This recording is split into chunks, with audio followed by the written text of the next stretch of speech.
Hi friends, welcome to GVK study circle.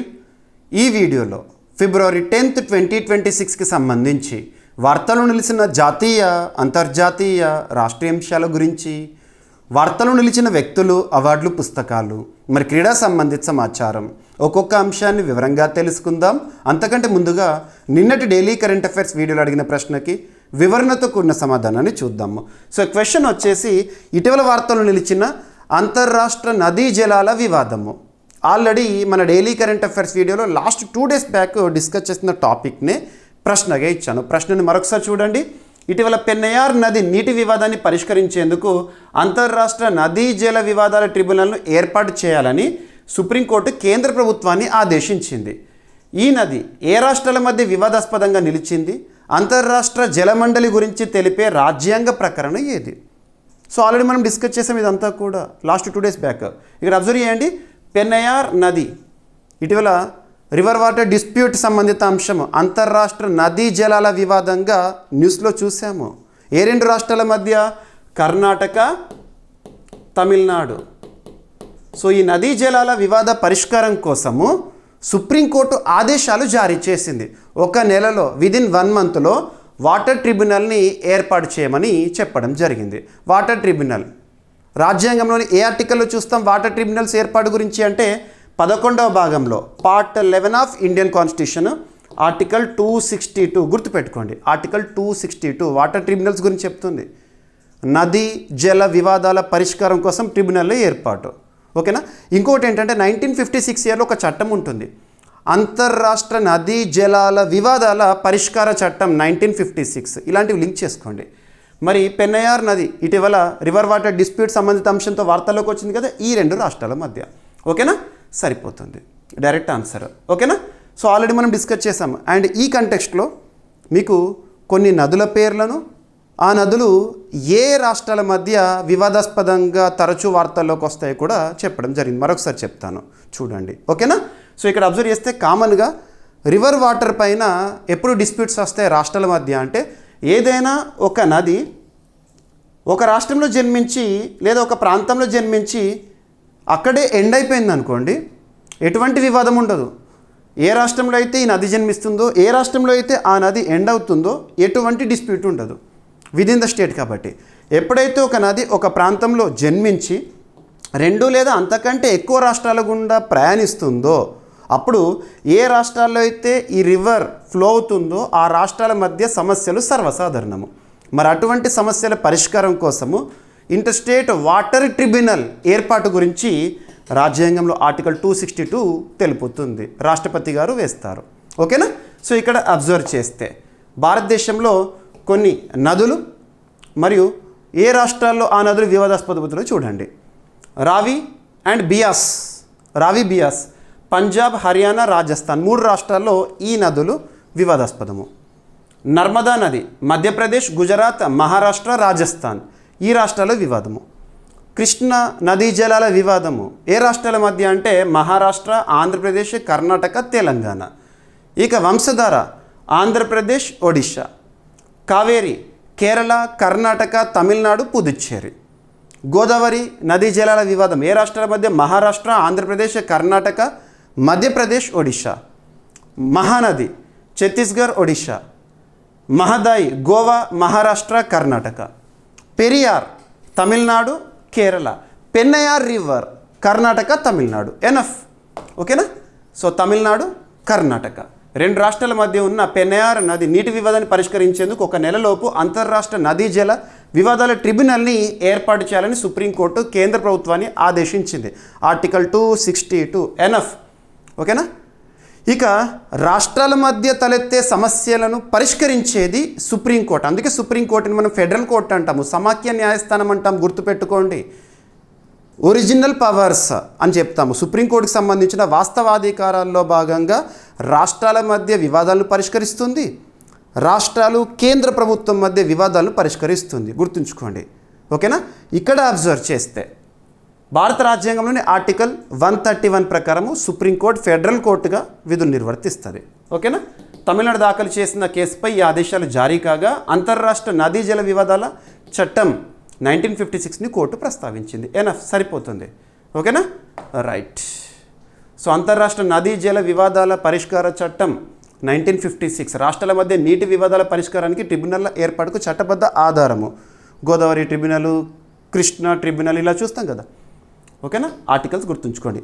ఏదైనా ఒక టాపిక్ని మనం కరెంట్ అఫైర్స్లో భాగంగా చూస్తున్నప్పుడు ఆ టాపిక్కి సంబంధించి మీకు ఏ విధంగా ఎక్స్ప్లెనేషన్ ఇస్తున్నానంటే ఆ టాపిక్ని కన్సర్న్ సబ్జెక్ట్ లింక్ చేస్తున్నాను. జనరల్ స్టడీస్లో భాగంగా వస్తున్న అప్డేటెడ్ ఇన్ఫర్మేషన్గా ఆ టాపిక్కి సంబంధించి స్టాటిక్ ఇన్ఫర్మేషన్ ఇస్తున్నాను.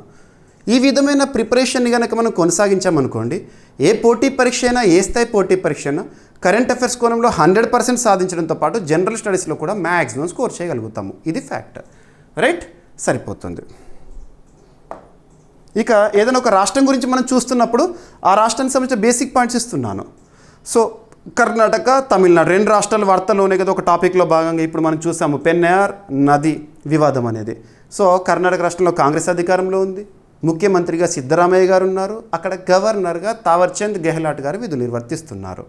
ఇక తమిళనాడు విషయానికి వస్తే డిఎంకే అధికారంలో ఉంది అండ్ ముఖ్యమంత్రిగా ఎంకే స్టాలిన్ గారు ఉన్నారు, ఆర్ఎన్ రవి గారు గవర్నర్గా విధులు నిర్వర్తిస్తున్నారు. ఇక్కడ వింత ఏంటంటే ఈ 2 రాష్ట్రాల మధ్య ఇటీవల ప్రత్యేకంగా కొన్ని సిమిలారిటీస్ ఉన్నాయి. ఈ 2 రాష్ట్రాల మధ్య సిమిలారిటీస్ ఏంటంటే గవర్నర్ వర్సెస్ గవర్నమెంట్ డిస్ప్యూట్ అనేది 2 రాష్ట్రాలు చూస్తున్నాం. రీసెంట్గా మనం ప్రత్యేకంగా డిస్కస్ చేసాం మన డైలీ కరెంట్ అఫైర్స్ వీడియోలో. ఇక నెక్స్ట్ ఈరోజు ఫిబ్రవరి 10th ప్రత్యేకత చూద్దాము. ఈ డే యొక్క సిగ్నిఫికెన్స్.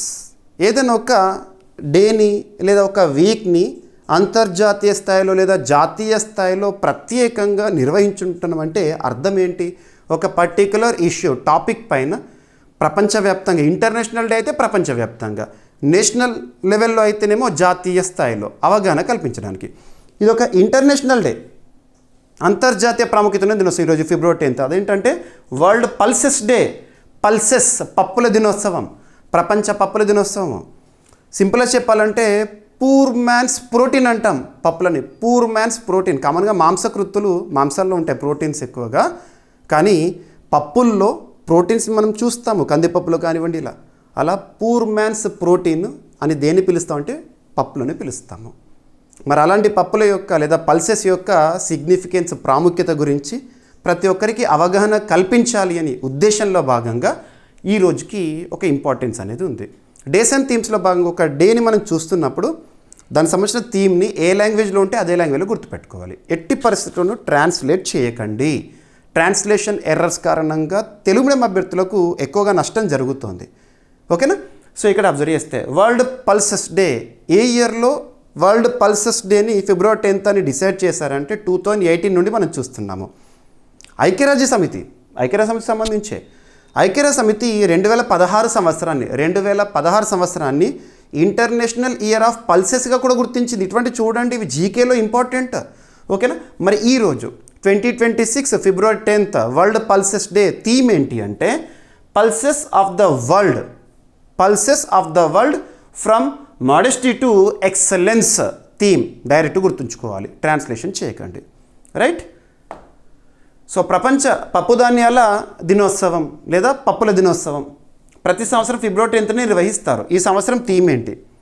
ఇక పప్పుధాన్యాలు మన ఆహారంలో అంతర్భాగము, ముఖ్యమైన వృక్షజ ప్రోటీన్స్ ఎక్కువగా ఉంటాయి పప్పుల్లో, కందిపప్పులో అద్భుతంగా ఉంటాయి. పప్పుధాన్యాలు లెగ్యుమినేసి కుటుంబానికి చెందినవి. సో వాటి ఫ్యామిలీ ఏంటి, మనం ఇప్పుడు బాటనీ నేర్చుకోవట్లేదు, జస్ట్ చూడండి సరిపోతుంది. ఇక పోటీ పరీక్షల కోణంలో ఇంపార్టెంట్ ఏంటంటే పప్పుధాన్యాల ప్రాముఖ్యతను గుర్తిస్తూ యునైటెడ్ నేషన్స్ ఆర్గనైజేషన్, ఐక్యరాజ్య సమితి 2013 డిసెంబర్లో తీసుకున్న నిర్ణయం ఏంటంటే 2016 సంవత్సరాన్ని అంతర్జాతీయ పప్పుధాన్యాల సంవత్సరంగా ప్రకటించింది. International year of pulses which year 2016 decided in 2013. ఓకేనా? ఇక పప్పుధాన్యాల వినియోగాన్ని మరింత ప్రోత్సహించేందుకు 2018 డిసెంబర్లో ఐక్యరాజ్య సమితి జనరల్ అసెంబ్లీ ఫిబ్రవరి 10ని ప్రపంచ పప్పుధాన్యాల దినోత్సవంగా ప్రకటించింది. అప్పటి నుండి ఫిబ్రవరి 10th మనం సిగ్నిఫికెన్స్ని ఇక చూస్తున్నాము. మొదటిసారి మాత్రం ఎప్పుడు జరుపుకున్నామంటే 2019 నుంచి ఫిబ్రవరి 10th ఎవ్రీ ఇయర్ కూడా వరల్డ్ పల్సెస్ డేగా మనం జరుపుకుంటున్నాం. ఎనఫ్. సో ఈ విధంగా చూడండి, ఏ టాపిక్నైనా కూడా కొంత బేసిక్స్ నుండి, రూట్స్ నుండి మనం అర్థం చేసుకున్నాం అనుకోండి, మనకు మ్యాక్సిమం స్కోర్ చేసే అవకాశాలు ఉంటాయి. రైట్. ఐక్యరాజ్య సమితికి సంబంధించి ఏదైనా ఒక అంతర్జాతీయ సంస్థ గురించి మన కరెంట్ అఫైర్స్లో భాగంగా డిస్కస్ చేస్తున్నప్పుడు దానికి సంబంధించిన బేసిక్ డీటెయిల్స్ ఇస్తున్నాను. యునైటెడ్ నేషన్స్ ఆర్గనైజేషన్ 1945 అక్టోబర్ 24న స్థాపన జరిగితే ప్రస్తుతం ఐక్యరాజ్య సమితికి సెక్రటరీ జనరల్గా ఎవరు విధులు నిర్వర్తిస్తున్నారు? ఆంటోనియో గ్యూటెరస్ గారు. తను పోర్చుగల్ దేశానికి చెందినవారు. ఎవరైనా ఒక ప్రముఖ వ్యక్తి గురించి లేదా ఏదైనా అంతర్జాతీయ సంస్థకి చీఫ్గా విధులు నిర్వర్తిస్తున్న వ్యక్తి గురించి మనం చూస్తున్నప్పుడు వాళ్ళ కన్సర్న్ కంట్రీ ఏంటి, వాళ్ళు ఏ దేశం నుండో కూడా చూడాలి, వాళ్ళ మదర్ కంట్రీ. ఉదాహరణకు చెప్పాలంటే Tedros Adhanom WHO director general chief, తను ఏ దేశం అంటే ఇథియోపియా. నెక్స్ట్ వచ్చేసేసి యునెస్కోకి ప్రస్తుతం చీఫ్గా ఖాలిద్ ఎల్ ఎనానీ గారు విధులు నిర్వర్తిస్తున్నారు. నవంబర్ 2025 నుండి చూస్తున్నాం. తను ఏ దేశస్తులు అంటే ఈజిప్ట్. ఇకపోతే ఇంటర్నేషనల్ ఒలింపిక్ కమిటీ చరిత్రలోనే 130 ఏళ్ళ చరిత్రలోనే మొట్టమొదటిసారి IOCకి చీఫ్గా ఒక మహిళ క్రిస్టీ కోవెంట్రీ, తను జింబాబ్వే దేశస్తురాలు. ఇలా లింక్ చేసుకోవాలి. ఫైన్, సరిపోతుంది. ఇక WHO వరల్డ్ హెల్త్ ఆర్గనైజేషన్, ప్రపంచ ఆరోగ్య సంస్థ జెనీవా స్విట్జర్లాండ్ కేంద్రంగా పనిచేస్తోంది. 1948 ఏప్రిల్ 7న స్థాపన జరిగింది. అందుకే ప్రతి ఏడాది కూడా ఏప్రిల్ 7ని ప్రపంచ ఆరోగ్య దినోత్సవంగా మనం జరుపుకుంటాము. ఓకేనా? సో టెడ్రస్ అదనం తను ఇథియోపియా దేశస్థుడు. రైట్. ఇక నెక్స్ట్ ఇస్రో చేసిన ప్రకటన, అఫీషియల్ అనౌన్స్మెంట్. చంద్రయాన్ 4కి సంబంధించి ఎక్కడైతే ల్యాండ్ అవ్వాలి, దిగాలి, ఆ ప్లేస్ని అఫీషియల్గా డిసైడ్ చేశారు. చంద్రయాన్ 4 కోసం ల్యాండింగ్ ప్రాంతాన్ని ఖరారు చేసింది ISRO, Indian Space Research Organisation. భారతదేశంలో అంతరిక్ష రంగంలో పనిచేస్తున్న అత్యున్నత సంస్థ ఇస్రో. ఓకేనా? మరి ఇస్రోకి ప్రస్తుతం చీఫ్గా లేదా చైర్మన్గా ఎవరు విధులు నిర్వర్తిస్తున్నారు? వి నారాయణన్ గారు. ఓకేనా? రీసెంట్గా ఇస్రో నుండి ఒక అఫీషియల్ అనౌన్స్మెంట్ ఏంటంటే ఇక రానున్న రోజుల్లో భవిష్యత్తులో చంద్రయాన్ 4 ప్రయోగాన్ని మనం చూడబోతున్నాం కదా, దానికి సంబంధించిన ల్యాండింగ్ ఏరియా, చంద్రుని పైన ల్యాండింగ్ ఏరియాని అఫీషియల్గా డిసైడ్ చేశారు. ఆ ప్లేస్ ఏంటో డైరెక్ట్ ఆ నెంబర్ గుర్తుంచుకుంటే చాలు. ఓకేనా? ఆ లెటర్స్ గుర్తుంచుకుంటే చాలు. ఇకపోతే ప్రపంచంలో ఏ దేశానికి కూడా పాసిబుల్ అవ్వనటువంటి విజయాలు మన భారతదేశానికి పాసిబుల్ అవుతున్నాయి అంతరిక్ష రంగంలో ముఖ్యంగా. దానికి కారణం ఇస్రో. మనం ఇస్రోకి సంబంధించి ఇప్పటికే అద్భుతమైన ప్రయోగాలు. చంద్రయాన్ 3 అనగానే 2 డేట్లు గుర్తుకు రావాలి మీకు. ఒకటి July 14th 2023, second August 23rd 2023. Chandrayaan 3కి సంబంధించి లాంచింగ్ జరిగిందేమో ఏ రోజు? జూలై 14th రోజున 2023. మరి ల్యాండింగ్ అయిందేమో ఆగస్టు 23rd. అందుకే మనం నేషనల్ స్పేస్ డేగా ప్రత్యేకంగా జరుపుకుంటాం ఆ రోజునే. చంద్రుని యొక్క దక్షిణ భాగాన, సో దక్షిణం వైపున ల్యాండ్ అయిన ప్రపంచంలోని మొట్టమొదటి దేశం భారత్. ఓకేనా? సో ఇక చంద్రయాన్ 3కి సంబంధించి LVM-3M4 లాంచ్ వెహికల్, దీని ద్వారానే కదా మనము విక్రమ్ ల్యాండర్ని, ప్రజ్ఞాన్ రోయర్ని చంద్రునిపైకి పంపించాము. ఇక రానున్న రోజుల్లో చంద్రుని పైన మరింత సమగ్ర పరీక్షల కోసం చంద్రయాన్ 4 కోసం ల్యాండింగ్ ప్లేస్ అంట. మనం శివశక్తి ఇటువంటి పేర్లు గుర్తుంచుకోండి. గతంలో భారత అంతరిక్ష పరిశోధన సంస్థ చంద్రయాన్ 4 మిషన్ కోసం ఏర్పాట్లను ముమ్మరం చేసింది. చంద్రయాన్ 4ను చంద్రుడి దక్షిణ ధ్రువ ప్రాంతంలో దింపే స్థలాన్ని ఇస్రో ఖరారు చేసింది. చంద్రయాన్ 4 ఒక నమూనాలను తిరిగి భూమికి తీసుకువచ్చే శాంపుల్ రిటర్న్ మిషన్గా రూపకల్పన చేయబడుతుంది. ఇక అసలు కామన్ ఎందుకు ఇటువంటి పరిశోధనలు చేస్తామంటే అక్కడ ఉండే శాంపిల్స్ని మనం తీసుకొచ్చి దానిపైన పరిశోధనలు, అక్కడ ఎటువంటి పరిస్థితులు ఉంటాయి, ఒకవేళ జీవకోటి అక్కడ బ్రతకగలుగుతుందా, జీవులు బ్రతకగలుగుతాయి, ఆ పరిస్థితి తెలుసుకుంటానికి మిషన్కు కేంద్ర ప్రభుత్వం అధికారిక ఆమోదం తెలిపింది చంద్రయాన్ 4కి సంబంధించి. ఇప్పటి వరకు ఇస్రో చేపట్టిన చంద్ర మిషన్లో ఇది అత్యంత సంక్లిష్టమైన మిషన్గా పరిగణించబడుతుంది. చంద్రయాన్ 4ను 2028 నాటికి ప్రయోగించాలనే లక్ష్యాన్ని ఇస్రో ఇప్పటికే నిర్దేశించుకుంది. ల్యాండింగ్ కోసం చందమామపై ఉన్న మ్యాన్స్ మౌంటన్ ప్రాంతంలో 4 ప్రదేశాలను పరిశీలించారు. అందులో MM4 ప్రాంతాన్ని ల్యాండింగ్ స్థలంగా ఖరారు చేశారు. మీకు చెప్పాను కదా ఇంతకుముందు, గుర్తుంచుకోవాలని. MM అంటే ఏంటంటే మ్యాన్స్ మౌంటన్, చంద్రుని యొక్క దక్షిణ ధ్రువంలో. ఓకేనా? సరిపోతుంది. పరిశీలించిన ప్రదేశాలు ఇవన్నీ అవసరం లేదు, డైరెక్ట్ గుర్తుంచుకోండి. ఇక్కడ MM4 ప్రాంతాన్ని ఫైనల్గా డిసైడ్ చేశారు. ఈ ఎంపికను Chandrayaan 2 ఆర్బిటర్లోని OHRC high resolution camera అందించిన చిత్రాల ఆధారంగా చేపట్టారంట. ఎనఫ్. ఓకేనా? ఇస్రోకి సంబంధించి 1969 స్థాపన జరిగింది. ఇస్రో హెడ్ క్వార్టర్ వచ్చేసేసి బెంగళూరు. ప్రస్తుతం వి నారాయణన్ గారు విధులు నిర్వర్తిస్తున్నారు చైర్మన్గా. చంద్రయాన్ 4 మిషన్ లక్ష్యం ఏంటంటే చంద్రుని యొక్క ఉపరితలం నుంచి నమూనాలను భూమికి తీసుకురావాలి. ఓకేనా? లక్ష్య ప్రాంతం చంద్రుడి దక్షిణ ధ్రువం, MM4. రైట్, సరిపోతుంది. ఓకే, ఇక నెక్స్ట్ వచ్చేసి మొట్టమొదటి, తొలి, అతిపెద్ద, అతి చిన్న, అతి పొడవైన ఇలాంటి ప్రత్యేక పదాలతో కూడిన కరెంట్ అఫైర్స్ని మనం సూపర్లేటివ్స్గా చూస్తాము. ఇక్కడ ఒక సూపర్లేటివ్ టాపిక్ జపాన్ దేశానికి సంబంధించింది, ఇంటర్నేషనల్ సిగ్నిఫికెన్స్ ఉన్న టాపికే. జపాన్లో కాషివాజాకి కరివా అణు విద్యుత్ కేంద్రం పునఃప్రారంభం అంట. ఎగ్జామినేషన్లో డైరెక్ట్ అడుగుతారు.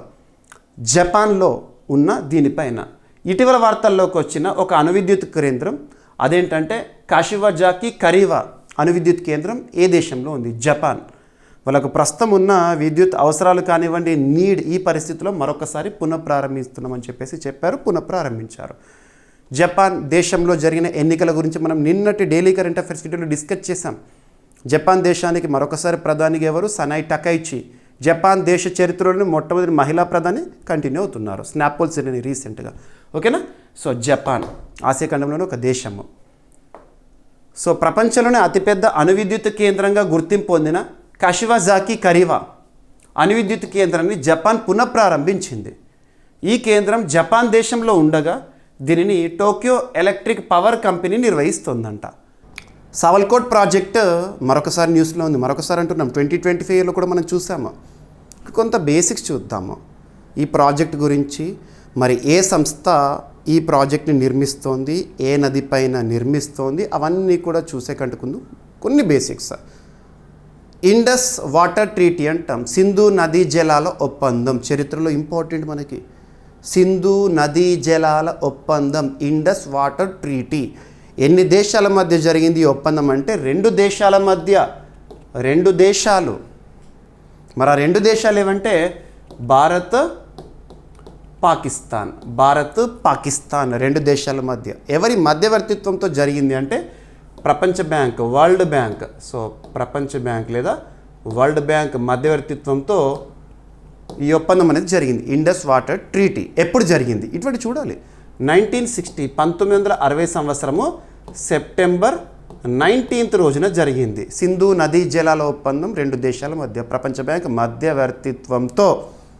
ఎనఫ్.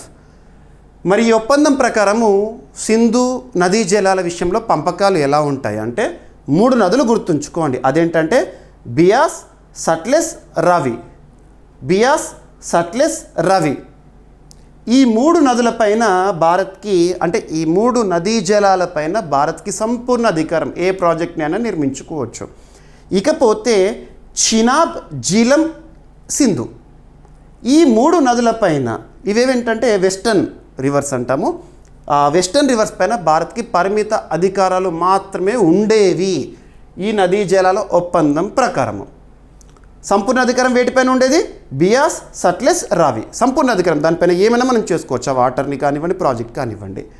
ఇక చినాబ్, జీలం, ఇండస్ వీటిపైన పరిమిత అధికారాలు మాత్రమే భారత్కు ఉండేవి, western side reverse.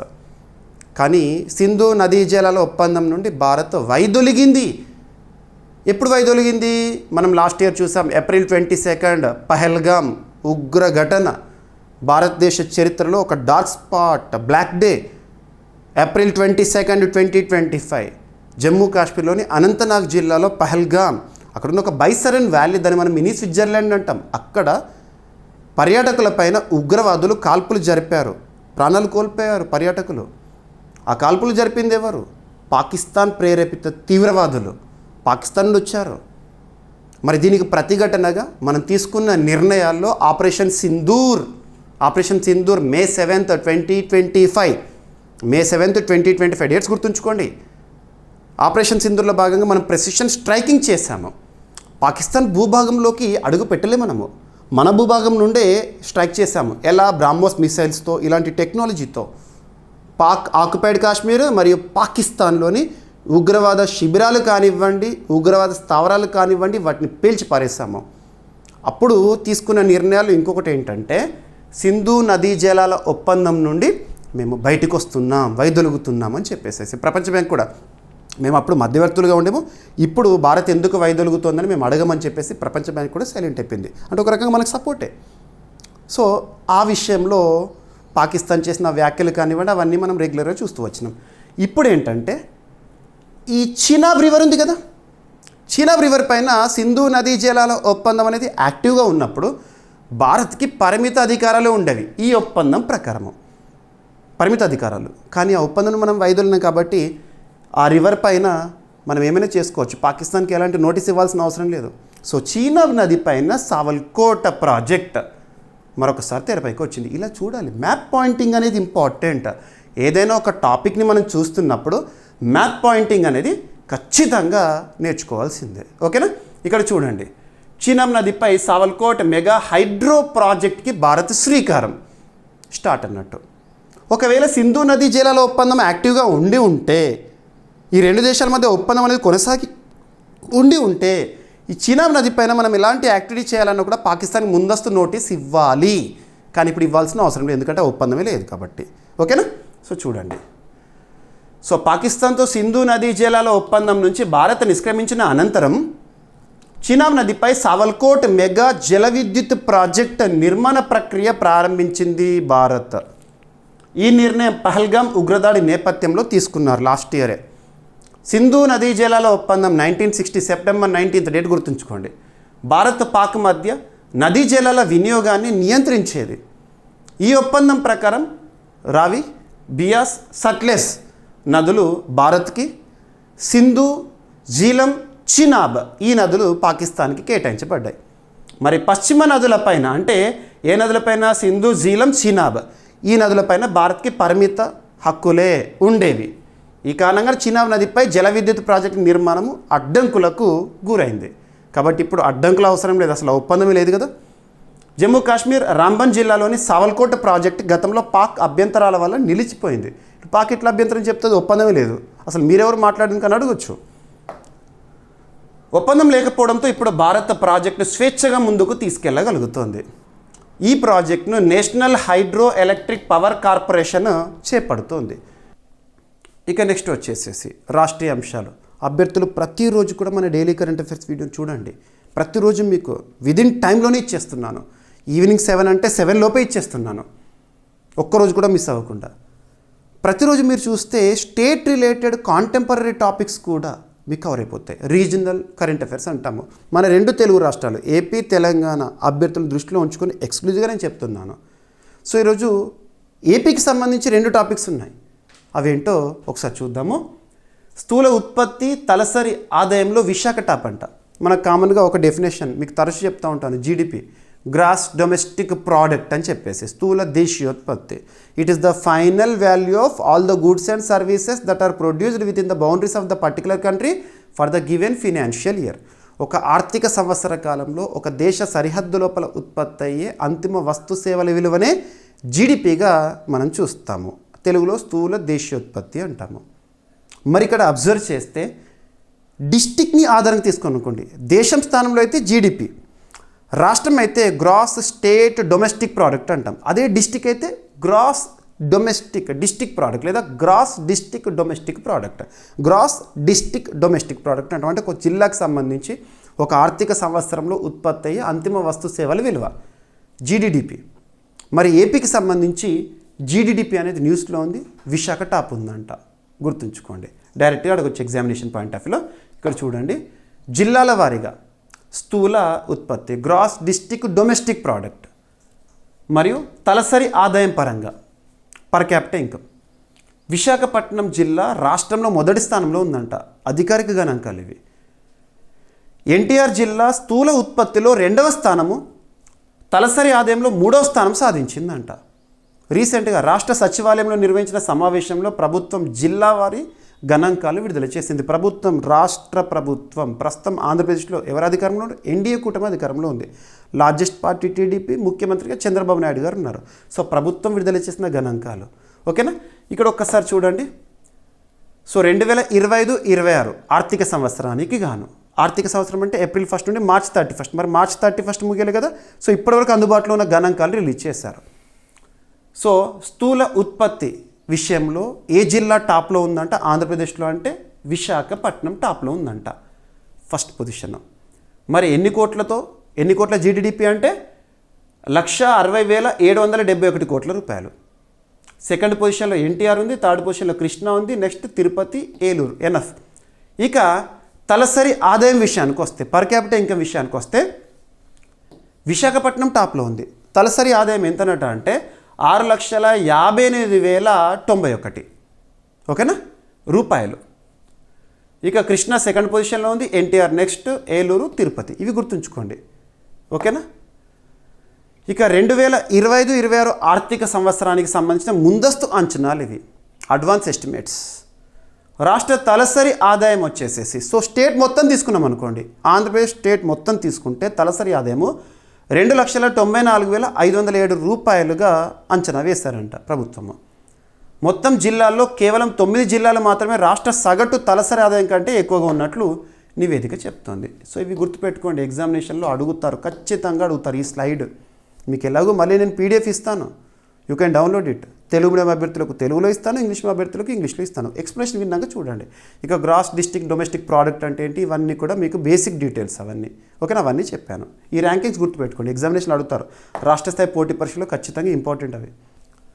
So next topic వచ్చేసి ఆంధ్రప్రదేశ్ రాష్ట్రంలో నియోజకవర్గాలకు ర్యాంకింగ్స్ అని అర్థం చేసుకోవచ్చు, కాన్స్టిట్యుయెన్సీస్. ఆంధ్రప్రదేశ్లో ఎన్ని అసెంబ్లీ నియోజకవర్గాలు, అసెంబ్లీ కాన్స్టిట్యుయెన్సీస్ 175. పార్లమెంట్ నియోజకవర్గాలు అంటే లోక్సభ నియోజకవర్గాలు ఎన్ని ఉన్నాయి, 25. ఇక్కడ నేను ఈ టాపిక్ దేనికి పరిమితం చేస్తున్నానంటే రాష్ట్రంలో ఉన్న అసెంబ్లీ నియోజకవర్గాల పనితీరుకి సంబంధించి వచ్చిన ర్యాంకింగ్స్. రీసెంట్గా రాష్ట్ర ప్రభుత్వం విడుదల చేసింది ర్యాంకింగ్స్, ఏ నియోజకవర్గంలో అత్యుత్తమ పనితీరు, అభివృద్ధి ఉన్నాయి, వాటికి ఒక గ్రేడ్ ఇచ్చేసేసి టాప్లో ఉంచారు. అందులో కూడా ర్యాంకింగ్స్. సో చిట్ట చివరిగా ఎవరున్నారు అందులో కనుక మనం తీసుకుంటే అగ్రభాగంలో లేదా అగ్రస్థానంలో విజయవాడ వెస్ట్ ఉందంట. ఇక లాస్ట్ అట్టడుగున గుంటూరు వెస్ట్ ఉందంట. సో ఇక్కడ అబ్జర్వ్ చేస్తే ఆంధ్రప్రదేశ్ ప్రభుత్వం రాష్ట్రంలోని 175 అసెంబ్లీ నియోజకవర్గాలకు పనితీరు ఆధారంగా గ్రేడింగ్ కేటాయించింది. జనవరి వరకు అంటే 2026 జనవరి 31 వరకు సేకరించిన డేటా ఆధారంగా ఈ పనితీరు మదింపు క్యాల్కులేషన్స్ చేశారంట. విజయవాడ వెస్ట్ నియోజకవర్గము రాష్ట్రంలో మొదటి స్థానంలో ఉందంట. టాప్ మంచి డెవలప్మెంటల్ యాక్టివిటీస్ కానివ్వండి, పనితీరు నియోజకవర్గంలో కానివ్వండి, ఇవన్నీ కూడా. అదే గుంటూరు వెస్ట్ వచ్చేసేసి అట్టడు స్థానంలో ఉంది లాస్ట్లో. మొత్తం 21 నియోజకవర్గాలు A+ గ్రేడ్లో ఉన్నాయి, 153 నియోజకవర్గాలు A గ్రేడ్లో ఉన్నాయి, కేవలం ఒక్క నియోజకవర్గము B గ్రేడ్లో ఉందంట. ఓకేనా. ఇక్కడ అబ్జర్వ్ చేస్తే రాష్ట్ర సచివాలయంలో రీసెంట్గా మంత్రులు కార్యదర్శి సదస్సులో ఈ గ్రేడ్లను రిలీజ్ చేశారు. ఓకేనా. 90% కంటే ఎక్కువ స్కోర్ వస్తే A+ గ్రేడ్, 75 to 89 వస్తే A గ్రేడ్, 50 to 74 వస్తే B గ్రేడ్. సో నిన్నటి డైలీ కరెంట్ అఫైర్స్ వీడియోలో అడిగిన ప్రశ్నకి కంప్లీట్ ఎక్స్ప్లెనేషన్ ఇచ్చాను. ఇక నెక్స్ట్ వచ్చేసి వరల్డ్ పల్సెస్ డే ఫిబ్రవరి 10th. థీమ్ ఏంటి, ఎప్పటి నుండి ఈ వరల్డ్ పల్సెస్ డేని మనం సెలబ్రేట్ చేసుకుంటున్నాము, ఏ ఇయర్లో డిసైడ్ చేశారు. ఇక నెక్స్ట్ వచ్చేసి చంద్రయాన్ 4 కోసం ల్యాండింగ్ ప్రాంతాన్ని ఖరారు చేసింది ఇస్రో. MM4 అంటే ఏంటి. ఇక నెక్స్ట్ జపాన్లో కసివజాకి కరివా అణు విద్యుత్ కేంద్రం పునఃప్రారంభం. ఇక నెక్స్ట్ ఆయుధ పరిశ్రమల సహకారాన్ని మరింత బలోపేతం చేసుకోవాలని నిర్ణయించిన భారత్ గ్రీస్ రక్షణ మంత్రుల మధ్య జరిగిన ఒప్పందము. ఇక నెక్స్ట్ వచ్చేసి సీషెల్స్కి $175 మిలియన్ అభివృద్ధి సహాయ ప్యాకేజీని ప్రకటించింది భారత్. ఇక నెక్స్ట్ ప్రాజెక్ట్ టైగర్ని ఆధునీకరించేందుకు నిపుణుల బృందాల ఏర్పాటు. ఇక నెక్స్ట్ వచ్చేసి కేరళలో కొత్త డ్రాగన్ ఫ్లై జాతి లైరియోథెమిస్ కేరళెన్సిస్ గుర్తింపు. ఇక ఇన్కాయిస్ కొత్త సముద్ర సేవలు మరియు లోగో. 3 సీ సర్వీసెస్ ఏంటి, లోగో. ఓకేనా. ఇక నెక్స్ట్ వచ్చేసి క్యాసనూర్ ఫారెస్ట్ డిసీజ్ ఎందుకు న్యూస్లో ఉంది, phase 1 క్లినికల్ ట్రయల్స్ అనేవి రీసెంట్గా ప్రారంభమైంది. టిక్స్ ద్వారా వ్యాపించే వైరల్ ఫీవర్ ఇది, ICMR ఆధ్వర్యంలో పరిశోధనలు. ఇక నెక్స్ట్ స్థూల ఉత్పత్తి తలసరి ఆదాయంలో విశాఖ టాప్లో ఉందంట. ఇక నెక్స్ట్ వచ్చేసి పనితీరు ఆధారిత నియోజకవర్గాల గ్రేడింగ్, అగ్రస్థానంలో విజయవాడ వెస్ట్, అట్టడుగున గుంటూరు వెస్ట్ అంట. ఇక నెక్స్ట్ వచ్చేసి సంతోష్ ట్రోఫీ 2025-2026 విజేతగా సర్వీసెస్, రన్నరప్గా కేరళ. సంతోష్ ట్రోఫీ మొట్టమొదటిసారి ఎప్పుడు జరిగింది, ఇలాంటి బేసిక్ పాయింట్ చూస్తే సరే.